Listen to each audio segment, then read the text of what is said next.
Welcome back, or welcome. Now that I am finally feeling better and the head injury plotline seems to have concluded, I am going to check out another ice rink. It's on the Pest side, but actually closer than the previous one. The rating criteria still stand.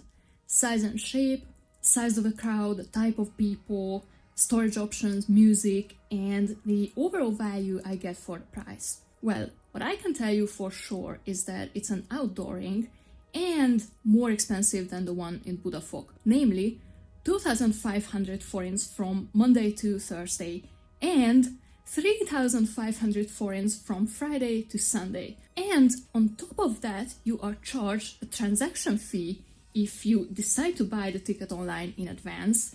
And conveniently, the option to get a ticket at the entrance for cash is hidden in the small text on a sub-page within the website. It's also a temporary construction, so very Christmas coded as far as I can tell from the pictures.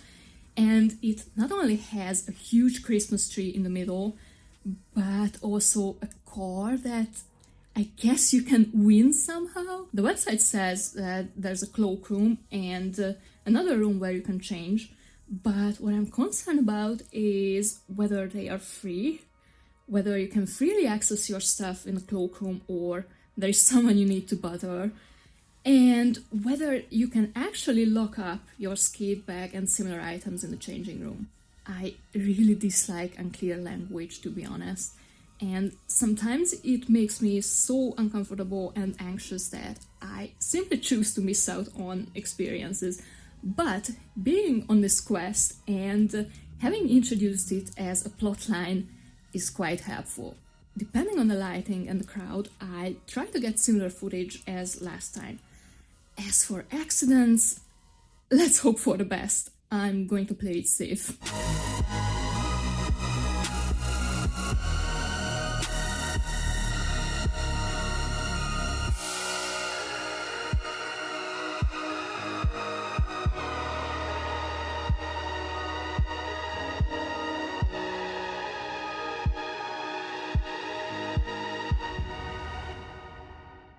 As I entered, I was greeted by a labyrinth. I asked where I could change into my skates, and I was told that there was a half indoor sitting area. The cloakroom costs 500 forints, so you either pay 3,000 forints for admission, or you fit everything you love and cherish into a small bag and hide the rest in a dark corner. I arrived early enough for the rink to be almost empty. That made assessing its qualities relatively easy. The ice itself was a bit dodgy and full of leaves beneath the surface around the tree that had to be built into the rink. It wasn't bad by any means though, back in early December at least, and I especially enjoyed how long the rink was, and the small fence towards one end was a nice touch too. I found it a bit funny how they carefully baby-proofed all the lampposts, but the improvised fence around the tree had very sharp corners. So if you happen to miscalculate the left turn around the lamppost or the tree, there's a non-zero chance that you end up injuring your head very badly. As for the vibes, since Budapest Park is primarily a concert and party venue, the entire place had this eerie, liminal, abandoned mall feeling with the big Christmas tree, the car that is, by the way, exhibited as part of sponsorship, the empty, closed-down bar areas, the dim light, and the forgettable music. More about that later. It reminded me of when I finally registered to the MMORPG version of Uru, Ages Beyond Mist, about a decade after it was released and ended up on a dead server. I love the feeling though, as I'm a big fan of liminal spaces and experiences. The blue, purple, pink lights were fantastic. At one point, we were sent off the ice.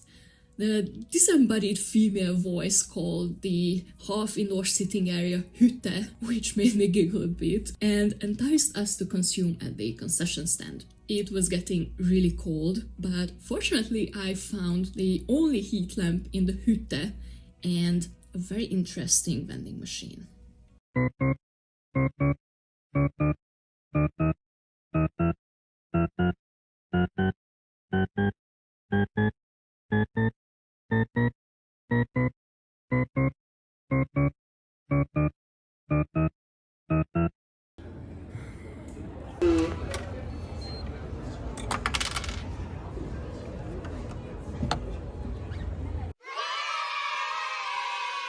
Okay, so let's sum it up. As you can probably tell from my hair, I'm recording this in February 2026 because I was busy with, recovering from my concussion and defending my dissertation. But now I can tell you a lot more in hindsight than I originally did when I first recorded this part in mid-December. What did I get for my 3,000 forints and was it worth? The rink is probably the same size as the one in Budapest, but more elongated, which I liked a lot because instead of forcing myself to try more tricks, I wanted to focus on the basics, get more confident and maybe a bit more elegant, and those long stretches gave me the perfect opportunity. Seriously, get those nice forward strokes and 1-foot glides in. If you want some really good ice skating tutorials, check out Coach Julia's channel here on YouTube. I'll put it in the description. I also remember the Walk Up Hills Without Getting Tired video by the map reading company, where he says, don't use more muscles than what you actually need in order to conserve energy. So, for example, if you look at my heart rate stats from the week prior and from this session, there's already a difference and it's gotten even better since. Once the crowd grew and I was already warmed up and focused, I had a lot of fun slaloming around people. This crowd was fundamentally different from the Budapest people. Most here were total beginners and hobbyists like me, but I was a bit better than most of them, which reminded me of the Hungarian saying, among the blind, the man with one eye is king. Especially after I went back to Budapest the next day and several times since, and I was completely humbled every single time. I don't think it would be fair to compare the quality of the ice between those two rinks, so I had to wait with forming an opinion until I tried other outdoor rinks. First, I went to the free one in Óbuda a couple of times, and I really wanted to have a separate video about that, as I had originally planned, but I don't know anymore. I also tried the rink in Óbuda once, but here's the catch. In the middle of all of this, I had my blades sharpened, which, as I had noticed, was desperately needed. And we had a significant amount of snow. The ice also inevitably deteriorates as time goes on. So I don't think I can give a fair verdict regarding outdoor rinks either. But the music, holy shit, it was half hits from the past 20 years that I have unfortunately always hated, and half Christmas slop. And oh my god, there was this one particular song. I tried to explain how bad it was. Imagine some instrumental bass that consists of 3 chords and has 0 value as music, and then some D-list singer who desperately needs money is singing Christmas-themed gobbledygook Berlin tune, and the lyrics themselves had lines of wildly different lengths. So in some lines the guy had to cram 5 or 6 syllables into 1/4 note. The saddest part is that it audibly wasn't AI. I wanted to reproduce it just for you because you have to hear it to believe it. And I already had the instrumental tracks in GarageBand, but I couldn't bring myself to sing the vocals at the proper volume because the lyrics were so bad and cringe-inducing that I knew I would never be able to look into my neighbor's eyes ever again. You know what? 10,000 likes and I released the Christmas slop files. In the time I wasted on this absolute dog shit, I could have listened to the entirety of Judita Triumphans by Antonio Vivaldi, and Griselda, and Gloria in D major, the other Gloria in D major, and probably the third Gloria as well, if it wasn't either dormant or lost to time forever. There are 2 categories of lost media that keep me up at night. One is the Frankish language, see the Comet video, and the other is Vivaldi's lost works. Anyway, that was one particular track that was the saving grace of the entire experience from this standpoint. And if you have seen my previous ice skating video, you might have an idea. Just listen to this.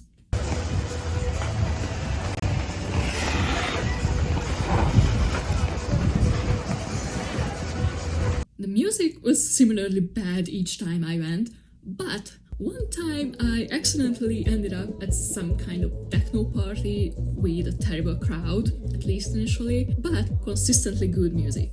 It was supposed to end at 10 p.m, but a few of us just stayed, and while I had been on the ice for more than 2 hours at that point, I got curious about how long we had until we were inevitably escorted off the ice. The music was amazing, the ice was objectively bad, but still skateable where it wasn't cordoned off.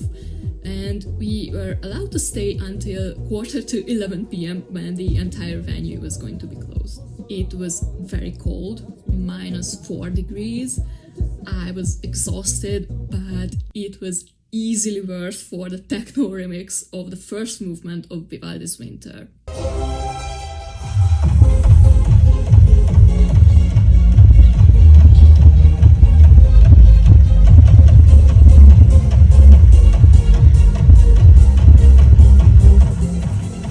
Alright, let's get back to the subject of value. I liked that there was a safe option to store belongings.